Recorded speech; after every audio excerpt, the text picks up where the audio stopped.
Je lisais un PDF il y a quelques jours.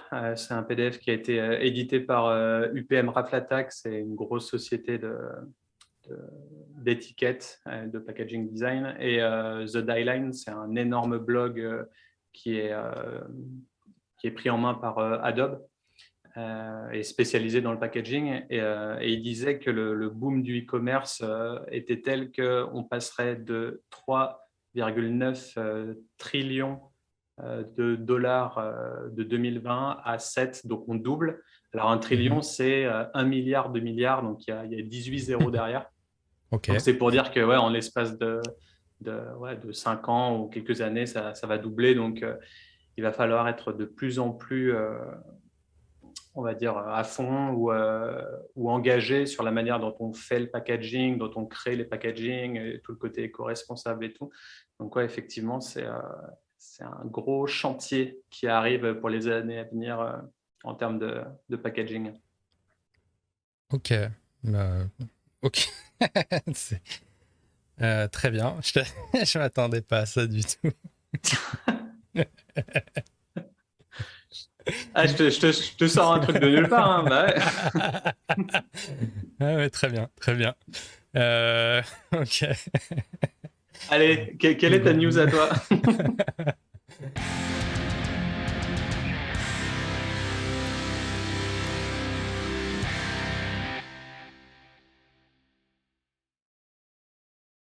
Non, non, moi, du coup, ma réflexion, c'était, du coup, je t'avais dit que j'avais participé au testing de Cocktail Spirit là, pour le bar des Inos. Et en fait, ça m'a fait repenser à plusieurs choses. Du coup, c'est des dégustations à l'aveugle. Ouais, Et en fait, moi qui étais au cours des 5 dernières années, j'étais un peu le nez dans la prod. J'étais très focus produit.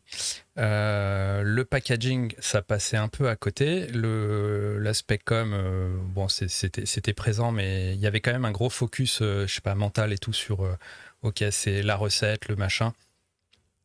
Et du coup, pas forcément prêter attention toujours au packaging ou à reléguer ça à un second plan pour focus sur le goût. Et en fait, en faisant cette dégustation, ça m'a remis face à une réalité, c'est quand tu dégustes à l'aveugle plein de produits et parfois même au sein même d'une catégorie qui sont assez différents, et ben j'ai réalisé combien j'étais frustré en fait de pas connaître la gueule du produit, mis à part sa couleur naturelle, on va dire, ni connaître les intentions du producteur. Et qu'en fait, j'étais comme perdu, qu'il me manquait des paramètres parce que finalement, quand t'as un certain design qui reflète une certaine image, une certaine identité et tout, tu interprètes le produit différemment. Si tu sais, enfin, je sais pas, quand tu goûtes, mettons, tu goûtes un produit sucré, un produit pas sucré, peut-être naturellement, tu vas être plus enclin à apprécier celui qui est sucré. Par contre, si on te dit que l'intention de celui qui était pas sucré, c'était de faire un truc justement sans sucre, moins calorique et tout, tu l'aurais jugé autrement. Et tu réalises qu'en fait, le curseur, il va pas être au même endroit selon est-ce que tu compares différents produits juste comme ça sur le goût. Est-ce que si tu as le package complet de l'image, le design et tout ça. le storytelling, ouais. Ouais, parce que Exactement. l'homme, l'humain, il est crafté pour aimer les histoires, en fait. C'est comme ça, on est des êtres sensibles et émotionnels, et du coup, on adore les histoires.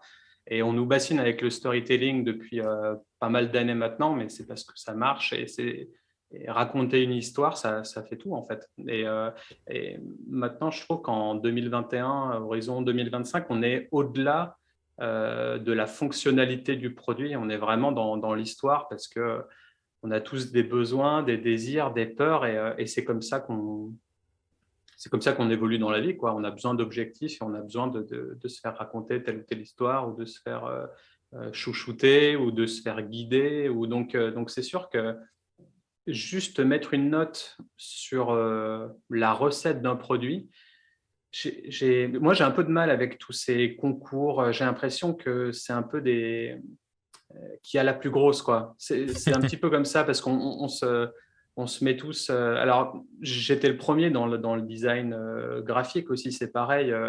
Quand tu construis un portfolio, tu as envie de montrer ton projet sur des blogs, sur des concours, etc. Si tu as la première place, la médaille d'or, bah, c'est génial, tu peux le mettre sur ton portfolio et puis après, tu peux te la péter en disant ah bah, je fais les plus beaux designs de Lyon, de Paris, de France. Et pour moi, il y a un petit côté, un gros côté égo dans ce genre de concours. Alors, je ne sais pas quel était ton concours à toi. Est-ce que c'est comme ça que ça se passe aussi dans les autres pays ou est-ce que c'est typiquement français de d'abord parler du goût et ensuite du storytelling et de l'image? Non, je pense que c'est le standard. La dégustation à l'aveugle, c'est vraiment c'est comme ça que tu goûtes parce que c'est ça que tu vas valoriser et c'est ça dans les concours de vin, dans les concours de spi, que ce soit ici ou je sais pas, ou aux États-Unis ou quoi. C'est souvent, ouais, c'est fait à l'aveugle, quoi. Et du Ok. coup, enfin, ouais, on est sur un paradigme où c'est le goût qui prime et on annihile tout le reste alors que euh, d'un point de vue consommateur, tu vois, enfin, finalement, si tu penses du point de vue consommateur, lui, il aura le package complet. Et parfois même, il va peut-être même choisir le produit juste sur un visuel. Comme tu vas dans un bar à cocktail, il y a la table d'à côté qui a un cocktail super stylé. Tu sais pas il y a quoi dedans. Et peut-être que tu vas te dire, ah tiens, je veux le même cocktail qu'à côté, quoi, sans savoir quel goût il a. Mm. Mais les concours, pour le coup, c'est qui est, ce qui est noble enfin, si on est dans un concours de spiritueux, ce qui va être jugé, c'est le travail gustatif, quoi. Mais bah, c'est comme on pourrait retourner le truc finalement. Si tu fais des concours de design, je sais pas, de bouteilles de spiritueux, on va juger uniquement la gueule du produit et non pas la qualité du jus qu'il y a dedans. Ouais, la manière dont le message dans le rédactionnel est fait, ça met toujours en valeur la totalité du produit. Ce qui met surtout en avant, c'est l'innovation globale du produit, Mhm. pourquoi il est sur le marché, qu'est-ce qu'il a de plus, etc. Donc, il y a quand même ce côté unique qu'il faut mettre en valeur. Et généralement, le design, il est là pour accompagner le Mhm. positionnement, la différence de ce produit. Euh, et c'est comme ça que c'est mis en valeur de plus en plus. C'est pas juste le design est beau, il est frais, alors il va vendre. Et au final, on se rend compte que c'est pas du tout le cas. Et souvent, à tort, les agences de com misent sur le fait qu'elles sont modernes et qu'elles sont tendances et que du coup, ça va marcher, alors que des fois, bah, un packaging moche, ça marche mieux qu'un packaging beau. On peut le voir en grande distrib, hein. Franchement, les Ouais. produits qui marchent les mieux, c'est souvent ceux qui sont dégueulasses. Donc, on va savoir pourquoi. C'est Bah, assez c'est étrange. ça. Donc, Bah, du coup, en fait, là tu introduis un autre critère qui va être celui du prix aussi, parce en grande distribution, ça va parfois se jouer juste sur le prix, qui va être le facteur décisionnel. Mais si on extrapole, c'est aussi peut-être parce que le mec va payer sa bouteille plus cher, il va l'apprécier davantage. Même si fondamentalement elle est peut-être moins bonne que le truc moins cher. Donc ouais, en gros, c'était comment, à partir de cette dégustation à l'aveugle, tu réalises que un produit, un spiritueux, enfin, peu importe finalement, pas que les spi, mais c'est pas juste le contenu, il y a aussi le contenant, et effectivement, il y a bah, tout ce qu'on te raconte à côté. Et ouais. ce qui fait aussi que le marketing est aussi puissant et qu'il faut pas le négliger en fait. Quand tu es Mm. dans ton paradigme de producteur, tu penses qu'au goût, mais en fait, c'est qu'une partie de l'équation, si tu veux vendre, bien sûr.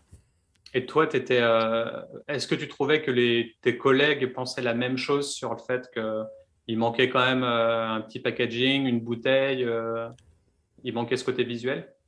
Je t'avoue, je pense même pas. Ils étaient peut-être plus vraiment dans l'exercice de dégustation, là pour déguster, pour sentir, pour goûter, pour peut-être diluer, regoûter. Enfin, et je sais pas s'ils se posaient ces questions. C'est peut-être que moi, en ayant passé tous ces mois un peu obsédé par un aspect, c'est là que ça m'a remis finalement pour juger les autres. J'ai réalisé qu'en fait ça me manquait, ouais, il me manquait une partie de l'équation et que c'était probablement injuste des fois de sous-noter certains produits parce que si j'avais eu toutes les infos, je l'aurais totalement réévalué, quoi. C'est comme je te dis, si tu as un truc, si je raisonne par l'absurde, si tu goûtes un truc qui est dégueulasse, mais que tu apprends que l'intention du mec qui l'a fait, c'était de faire un truc dégueulasse, et bah tu dis ah ok c'est dégueulasse mais bien joué, Mais c'est cohérent. t'as rempli la mission. Si quelqu'un te dit en revanche qu'il a voulu faire le plus beau produit du monde et que c'est dégueulasse, c'est l'effet inverse, c'est encore pire du coup. Le mec est Ouais. persuadé qu'il a fait la plus belle chose au monde et en réalité c'est tout le contraire. Ah non, c'est intéressant parce que quand tu dégustes à l'aveugle, au final, bah, le mot est dedans. Au final, alors est-ce qu'on peut déguster à l'aveugle vu que c'est pas les yeux que tu utilises pour déguster, c'est déjà un petit peu étrange comme manière de parler, mais au final, quand tu dégustes, tu sens, tu goûtes. Ouais. Donc, il va y avoir principalement l'odorat qui va, toi, te rappeler peut-être des moments passés ou des odeurs que tu as pu connaître dans ton enfance, où ça va te rappeler des choses, parce que l'odorat, c'est un des sens les plus puissants pour l'être humain et dans l'acte d'achat. Et j'avais lu un livre qui parlait de pas mal de d'expérimentation et d'expériences scientifiques qui prouvaient que en matchant la vue et l'odorat, Mhm. c'était le jackpot en termes de consommation, en termes d'acte d'achat. Ce qui fait que D'accord. l'odorat allié au visuel, c'est la manière la plus puissante de vendre un produit, mais pas forcément l'un ou l'autre. Donc c'est sûr qu'associer les deux, peut-être que les résultats n'auraient pas été les mêmes dans, dans ton Ouais. concours. Bah là t'as du coup l'odorat clairement d'un point de vue dégustation, il est primordial. Parce que, alors, si tu as l'occasion un jour de le faire, c'est de te pincer le nez et de goûter des choses. Il est très probable, j'ai déjà fait l'expérience, et tu peux carrément ne rien reconnaître sans l'élément odeur. Ouais. Du coup, c'est carrément vital. Après, au-delà de ça, donc, on dit dégustation à l'aveugle, mais on voit quand même le produit, on voit sa couleur et tout. Donc, c'est un élément visuel qui peut aussi entrer en jeu.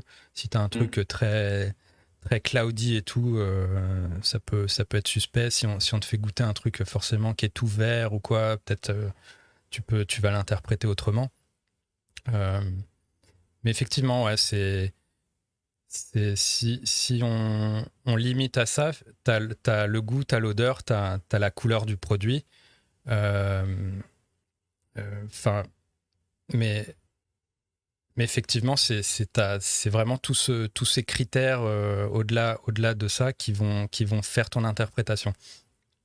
Mais c'est amusant là sur le coup des couleurs parce que je sais pas si tu as vu, il y avait des pubs, à la télé où tu voyais des gens qui devaient deviner le goût de, je sais pas, de glace ou quoi, et elles étaient de couleurs différentes. Et mettons, si tu avais un truc à la menthe qui était orange, les gens, ils buggaient, ils reconnaissaient pas que c'était de la menthe, quoi. Limite, ils allaient penser que c'était de l'orange. Ouais. Ouais, le cerveau te joue des tours hein, en fonction de ce qu'on est habitué à à voir ou à connaître. On crée des marqueurs depuis tout petit, en fait. Mm. On nous dit de pas mettre les doigts dans les prises. Du coup, quand tu vois une prise, tu te dis à chaque fois, bon, bah, faut pas trop mettre les doigts et ça te suit jusqu'à ta mort. Enfin, il y a plein de marqueurs comme ça que tu mets en place dès le début et tout au long de ta vie. Donc, ouais, c'est sûr que la menthe, c'est vert, le sirop de menthe, il est vert, le Jet 27 aussi. Du coup, une glace orange, tu vas pas te dire c'est de la menthe. Donc, ça te crée une confusion mentale. Et justement, les marketeurs, les campagnes de pub, etc., ils jouent là-dessus, sur plein de produits ou plein d'aspects du cerveau. Des fois, c'est ingénieux, des fois, c'est de la manipulation, donc il faut faire attention. Mais ouais, effectivement. Et c'est comme le resto à Paris. J'avais fait un resto dans le noir. Je ne sais pas si ça te parle. Mm. Mais, Ah oui. euh, mais voilà, on t'amène dans une salle complètement noire. On t'assied, tu parles avec des gens, tu les vois qu'à la fin. Et au final, tu es censé reconnaître le plat Mm. en mangeant à l'aveugle. Et en Ouais. fait, tu te rends compte que le vin blanc, en fait, c'était un vin rouge, que ta viande, c'était du poisson. Enfin, c'est complètement fou, en fait. Et parce que bon, il À joue ce aussi sur point-là? les textures et tout. Ouais, c'est vraiment à ce point-là. Ouais. Wow. Ok. C'était assez dingue. Le thon, je croyais que c'était de la viande. Et, Ah ouais. et le vin switché, quoi. Vin rouge, en fait, c'était vin blanc, etc. Donc il y a quand même un côté super puissant de savoir ce que tu vas manger, savoir ce que tu vas boire à l'avance. Euh, donc Mm. voilà. Peut-être que des fois, ça peut être intéressant de faire l'inverse, justement. Mais bon, pour en revenir au storytelling, au branding et au packaging design, j'avoue que c'est quelque chose d'important. Et surtout, maintenant, les consommateurs, ils font des achats de plus en plus raisonnés, de plus en plus écologistes ou éco-responsables. Donc, il faut derrière qu'il y ait des intentions spécifiques derrière un produit. Parce Mm. que si tu fais le meilleur produit du monde avec une recette qui va totalement à l'encontre des valeurs du monde futur, enfin, à quoi bon acheter ce produit et le soutenir, quoi, au final. Ça aussi, c'est important. Ouais, ouais, clairement, j'avoue, quand tu goûtes à l'aveugle, t'as pas cet historique, tu sais pas. Et peut-être que le truc qui est moins bon, il est moins bon. Enfin, il est moins bon, il te paraît moins bon, mais en réalité, je sais pas, c'est du bio et du coup, c'est différent et du coup, tu serais plus indulgent. Alors que l'autre, il paraît meilleur, mais en fait, il est trafiqué en labo, limite. Euh, du coup, ouais, effectivement, ouais, bon, on en revient, ouais, aux intentions de savoir. Effectivement, t'as un truc très bon, mais tu sais que les mecs qui le font, c'est des gros bâtards qui ont des pratiques pas très cool. Tu vas revoir ton jugement. Ouais. Mais Et du coup, à la fin de ta dégustation, on te montre les produits ou c'est toi qui vas fouiner sur Internet non, non, à la fin? t'as un reveal à la fin, tu sais exactement. Mettons, tu goûtes 10 produits.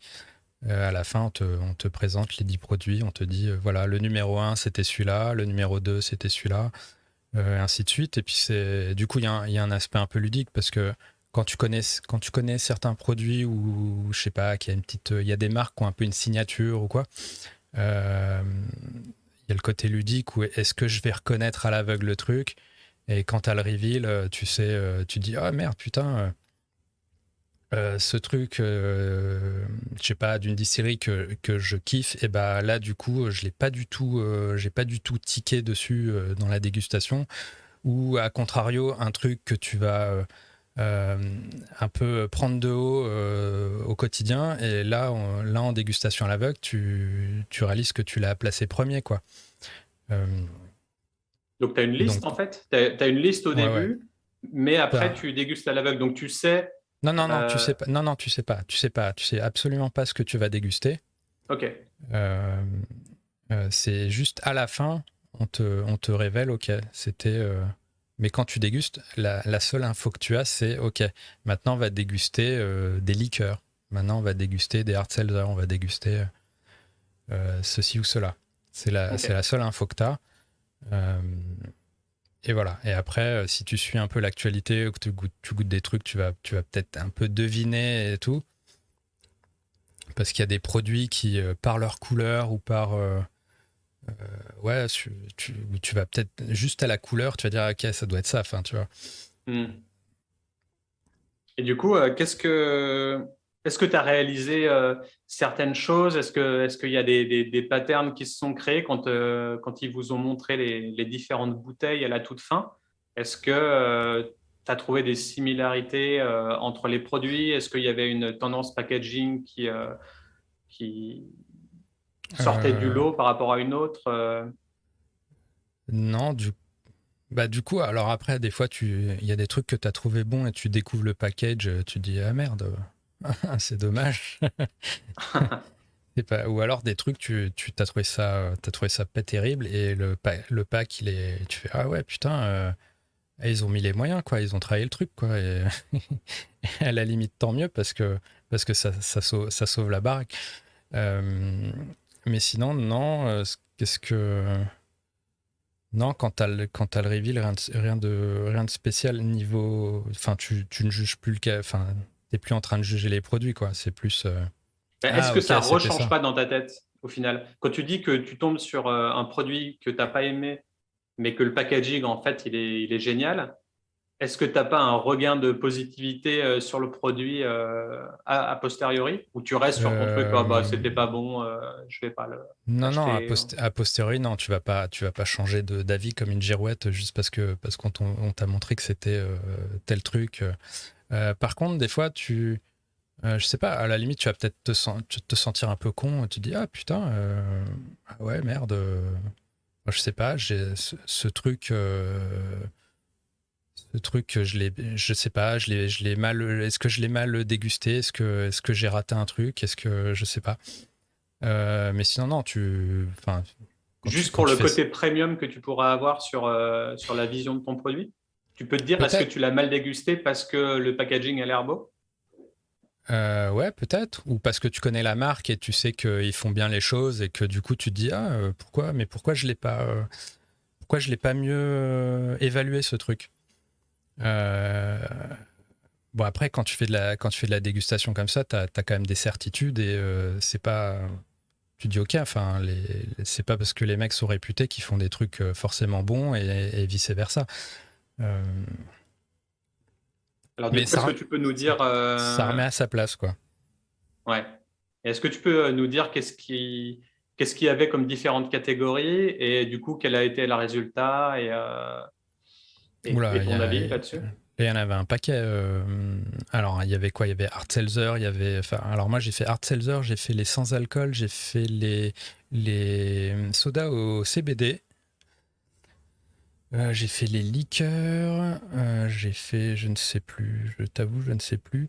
Soda Mais au CBD, sinon, ça fait partie d'une catégorie spiritueux.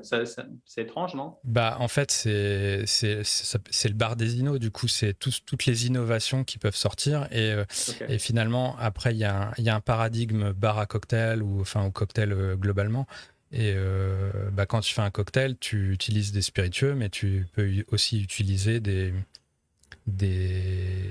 mixeurs, des sodas, Enfin, tu vois, quand tu vois les grosses marques de tonic maintenant, ça fait partie de cette de la même bande, j'ai envie de dire quoi. Hmm. Ok. Du coup, maintenant, c'est intégré là-dedans. Et du coup, comme il y a le CBD, c'est un peu le truc qui grimpe.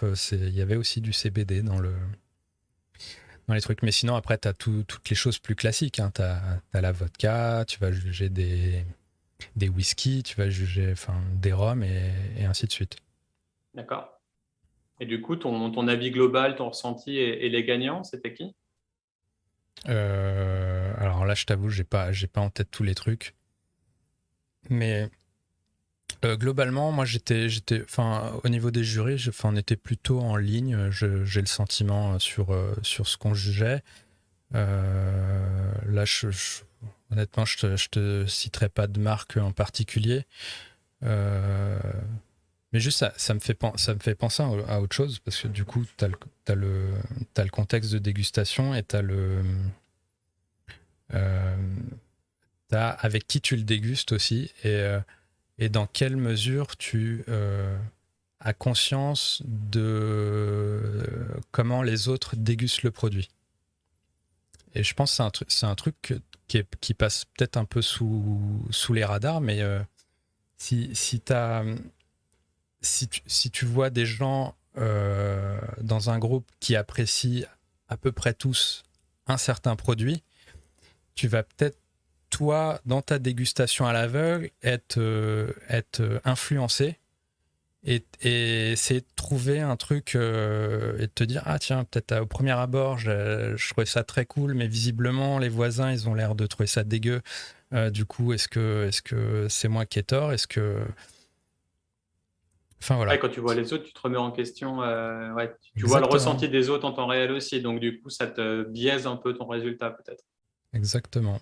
Donc, il y a vraiment un paquet de facteurs quand tu dégustes.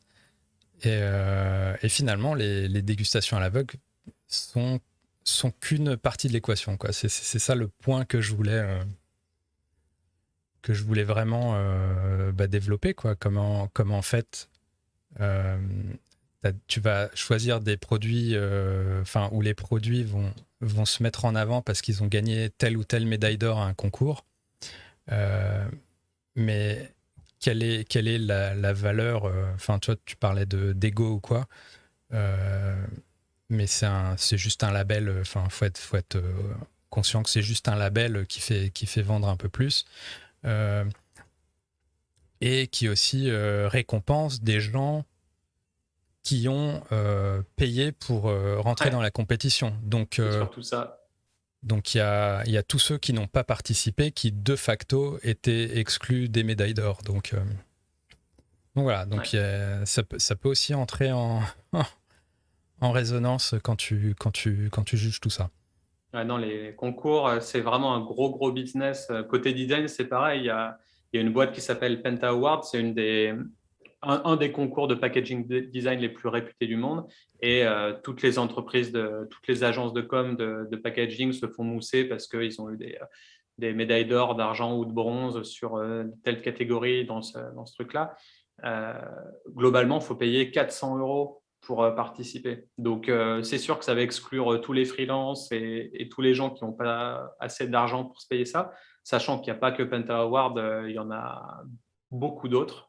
On Mhm. va dire qu'il y a peut-être 5 gros, 5 ou 6 gros concours de packaging design dans le monde. Et du coup, ils sont tous aussi chers les uns que les autres. Donc, au bout d'un moment, tu es obligé de soit en prendre aucun parce que c'est trop cher, soit choisir. Donc, tu ne peux pas être partout, sauf si tu es Diageo ou d'autres boîtes comme ça qui peuvent se permettre.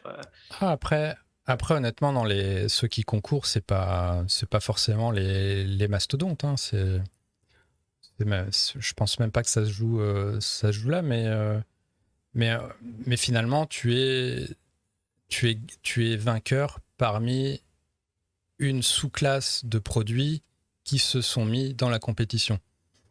Euh, c'est pas exhaustif, hein, évidemment. Ouais, c'est sûr. Après, ça fait toujours du bien de mettre une petite pastille dorée sur sur ta bouteille pour Exact. montrer que ça a au moins été dégusté par quelqu'un au final. Mm. Donc, ça vient pas de nulle part. Et puis, bon, bah, c'est de la présence, c'est de la com, c'est du marketing. Et puis, voilà, quoi. Comment tu veux lancer un produit aujourd'hui sans faire partie de ce genre de choses aussi? C'est Ah bah compliqué, quoi. je pense que c'est aujourd'hui un bon. Par contre, ouais, si tu te lances, c'est peut-être un des moyens les plus faciles de te mettre en avant, d'être goûté par d'autres professionnels, d'être mis en avant sur toutes ces plateformes. Et puis si en plus t'as le bonheur de gagner une petite médaille, c'est une super opportunité pour communiquer, pour dire coucou, on a lancé cette nouveauté et elle est reconnue de nos pairs, quoi.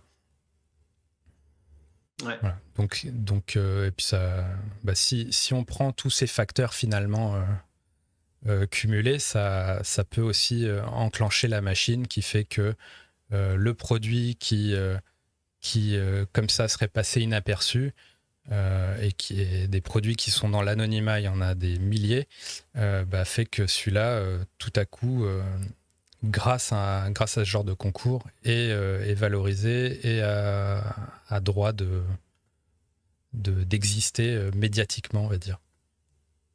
Donc, du coup, résultat des courses, pour toi, il faudrait que il y a un côté packaging dans ce genre de concours.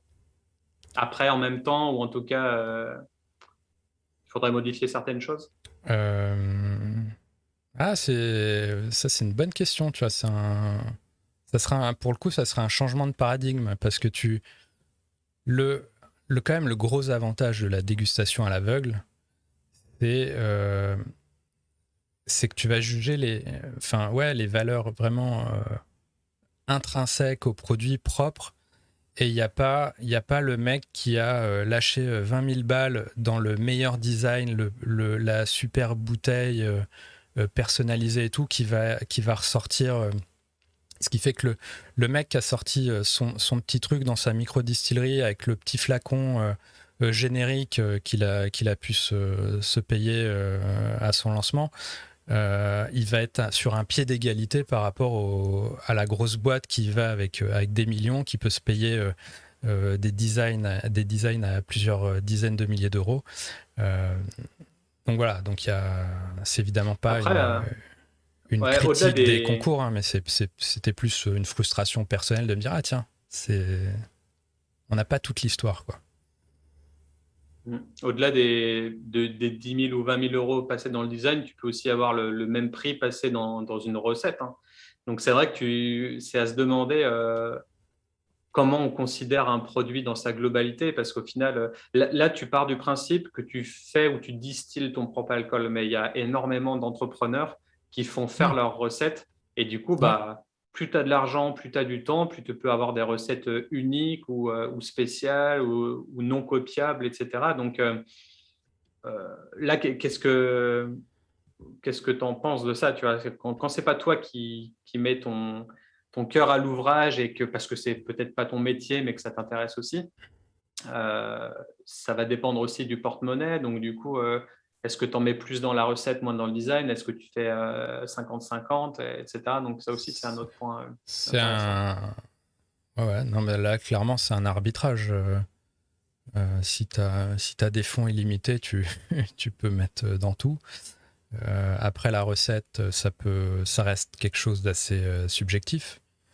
euh, et qui va être influencé par le reste. Tu vois, si tu as un bon marketing, un beau produit, tout ça, et que ta recette, elle est un peu moyenne, ça peut très bien marcher et, et passer crème, quoi. Et de l'autre côté, tu vas avoir une meilleure recette, mais peut-être avoir, je sais pas, le reste va pas coller avec le produit, du coup, ça.